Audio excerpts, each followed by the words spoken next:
Boa tarde, Ivo Makushi, doutor Ivo. Seja bem-vindo mais uma vez aqui à Band News Difusora. Olá, boa tarde. Um prazer participar do programa mais uma vez, trazer algumas informações sobre o que está acontecendo em Brasília, principalmente no Congresso Nacional. Ivo, você está em Brasília ou está em Boa Vista? Só para a gente se localizar. Olha, neste momento eu estou em Boa Vista, Roraima, aqui na capital de Roraima, acompanhando toda a situação que está acontecendo em Brasília. Isso, a gente já fez toda uma apresentação repetindo, porque o nosso ouvinte já conhece a voz e a qualidade do conteúdo que o Ivo Makushi traz aqui para a gente nas entrevistas. É advogado do Conselho Indígena de Roraima e também atua, é um nome do corpo técnico e jurídico que atua no STF na defesa dos direitos dos povos indígenas nesse debate do marco temporal. Ivo, esse debate foi adiado mais uma vez lá na CCJ para outubro. Você acha que isso é bom, é ruim para os povos indígenas? Ganha fôlego diante do contexto político de como isso tramita no Congresso? Exatamente. A discussão na CCJ foi adiada para mês de outubro. Só que é um fato político, é um jogo político, na verdade. É uma tentativa de criar uma situação e pressionar o Supremo Tribunal Federal para não suspender a Lei 14.701, que também instituir um marco temporal. A PEC só veio para fortalecer esse discurso político, né, contra o Supremo Tribunal Federal. E esse tempo, até outubro, na verdade, nesse meio tempo, existe uma data muito importante, que é 5 de agosto, é quando a Comissão Especial começa os trabalhos de conciliação dentro dos processos que também tratam do marco temporal no Supremo Tribunal Federal. Apesar de esse adiamento da discussão na CCJ, do marco temporal, da PEC 48, mas traz mais preocupação porque são vários ataques, né, vêm de todas as frentes, tanto do Congresso Nacional, e esse mesmo grupo econômico, a bancada ruralista principalmente, vai estar compondo, inclusive, as audiências ali no Supremo Tribunal Federal, levando esse interesse, né, do agronegócio. De vista coletivo que provocou o adiamento, Ivo, ele também teve uma articulação dos povos indígenas, da PIB, da COIAB, ou foi uma tratativa já da base do governo? Exatamente, começou a repercutir bastante nos últimos dias, né, essa gravidade de discutir a PEC 48, que busca, de fato, mudar a Constituição, a cláusula pétrea, como nós chamamos, a pedra dura da Constituição, que não pode ser jamais alterada a não ser uma outra Constituição. Então, chamou muita atenção, repercutiu, né, a articulação dos povos indígenas do Brasil, a PIB, com as organizações indígenas base, né, como a COIAB, que é a nível da Amazônia, começaram a divulgar, dar visibilidade, e isso chegou a repercutir internacionalmente, e com certeza isso também gerou esse constrangimento, né, junto ao governo brasileiro, dessa discussão, desse ataque aos direitos dos povos indígenas, né? A gente recebeu várias mensagens dos relatores da ONU e autoridades de outros países também, diante dessa preocupação, né, dessa ameaça aos direitos fundamentais, aos direitos humanos dos povos indígenas aqui no Brasil. Então isso também, claro, pressionou para que possa ser adiado para outubro. A gente vai somando mais forças para derrubar essa PEC. Entendi. Ivo, uma outra questão, acho que nunca é demais repetir. Por que essa proposta de colocar um marco temporal de 1988 para que só os indígenas que estivessem ali em 88 tenham direito às suas terras, ele é inconstitucional e ele agride o direito dos povos indígenas a respeito dessas terras, em função de todo um histórico de violência que eles sofrem, inclusive de retirada de suas terras por parte do Estado? Exatamente. Esse grupo, né, que se articula em bancadas no Congresso Nacional nunca se contentaram, desde 1988. O texto da Constituição é bem claro ao definir que os direitos dos povos indígenas são direitos originários. A posse tradicional das terras é diferente da posse civil, do direito civil. Que esse direito reconhecido numa lei maior de um país, dentro de um Estado democrático de direito, né, numa carta importante que é a nossa Constituição, isso gera um incômodo para esses grupos que a todo momento buscam impor suas ideologias e interesses, capturando as estruturas do Estado para dizer o que seria esse direito dos povos indígenas, né? Limitar o tempo por meio de um marco temporal para que os povos indígenas possam ter seus direitos reconhecidos, é uma ideia racista até da maioria de impor uma visão, uma interpretação da Constituição, né, contra a vontade dos povos indígenas, né? A nossa Constituição, né, de 1988 é um documento fundamental não só para reconhecimento dos direitos dos povos indígenas, mas como direitos fundamentais de todos os cidadãos. Direito ao meio ambiente ecologicamente equilibrado, direitos ao território.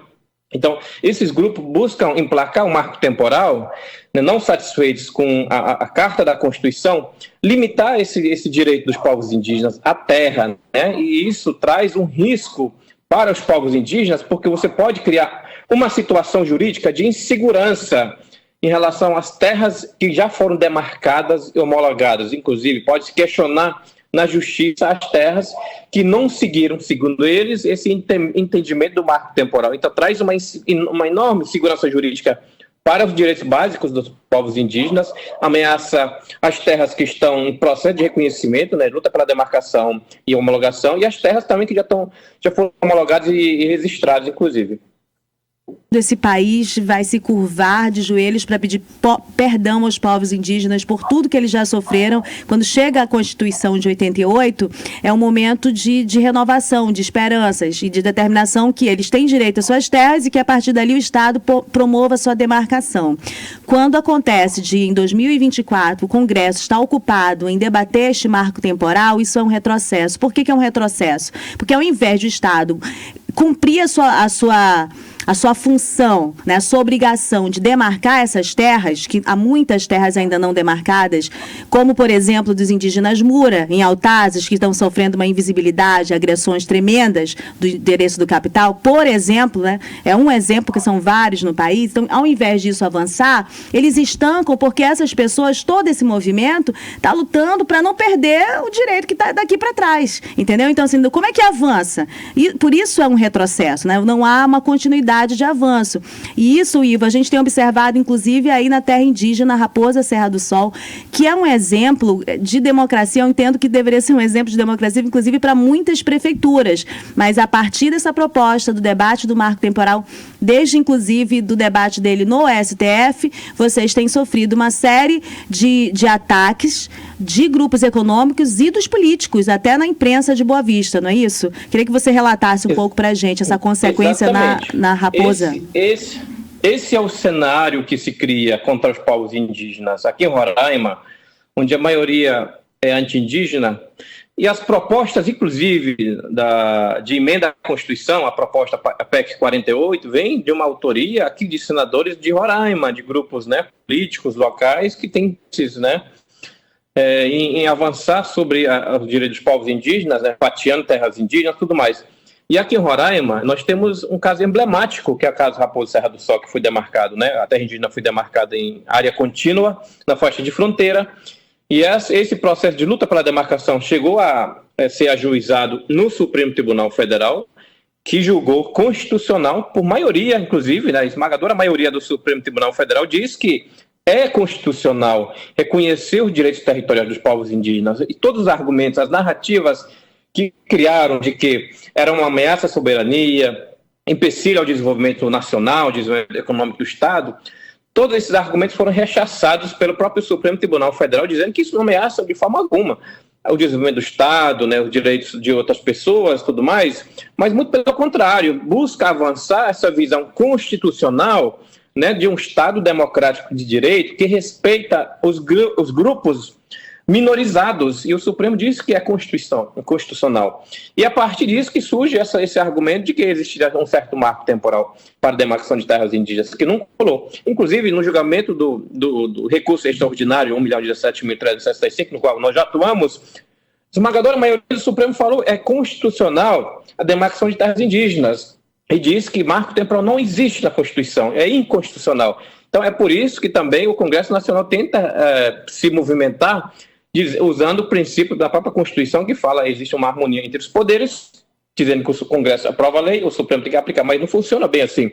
Há um equilíbrio entre os poderes, há um respeito aos grupos minorizados, é assim que é o Estado Democrático de Direito. Isso é democracia, você não pode tentar impor uma visão da maioria contra a vontade das minorias com o objetivo de limitar direitos de causar uma insegurança jurídica, causar várias ameaças aos direitos básicos daqueles grupos, né? Então, aqui em Roraima, infelizmente, ainda é essa visão de que você precisa impor uma interpretação constitucional para restringir direitos constitucionais dos povos indígenas, né? E essa visão, infelizmente, tem se sustentado na sociedade brasileira, mas é uma luta constante de sensibilizar as pessoas e de educar as pessoas, de saber qual a importância de nós conhecermos os direitos dos povos indígenas, a Constituição Federal e qual é o papel das terras indígenas, né, que a Constituição traz também. Ivo, boa tarde, aqui é a Thaís Gama. Queria perguntar para você, eu vi aqui um estudo do Instituto de Proteção Ambiental da Amazônia, o IPAM, que fala sobre os possíveis cenários que podem sofrer as terras indígenas já existentes, as mais de 380 terras indígenas, que é grave, que é uma previsão de desmatamento futuro de 20% nas terras indígenas da Amazônia e 50% para Cerrado e Pantanal, que já sofrem problemas também de destruição nesse momento. E, além disso, uma outra, que é muito grave, um outro cenário, com o desmatamento chegando a 50% nas terras indígenas da Amazônia e 70% para Cerrado e Pantanal. Dessa realidade, desses dois estudos, para grave e muito grave, o que você acha, se isso for aprovado, que vai trazer de benefício a curto prazo? Porque isso pode acontecer. Exatamente. Primeiro, pode aumentar os casos de violência e grilagem de terras públicas, né, terras indígenas, inclusive na Amazônia. O desmatamento pode ter um aumento significativo, inclusive. Infelizmente, é o cenário que o marco temporal traz, né, como eu falei, de insegurança jurídica dos territórios indígenas, sendo que a maior parte, inclusive das florestas, uma boa parte das florestas que estão preservadas, que estão em pé, estão em terras indígenas na Amazônia brasileira. Isso vários estudos mostram, Mapa Biomas, IPAM e outras instituições trazem esses estudos, e o marco temporal já tem uma outra visão, né, de você regularizar esbulho, grilagem de terras, exploração, né, de recursos naturais a partir de uma visão predatória, inclusive, de exploração. Infelizmente, é isso que traz o marco temporal.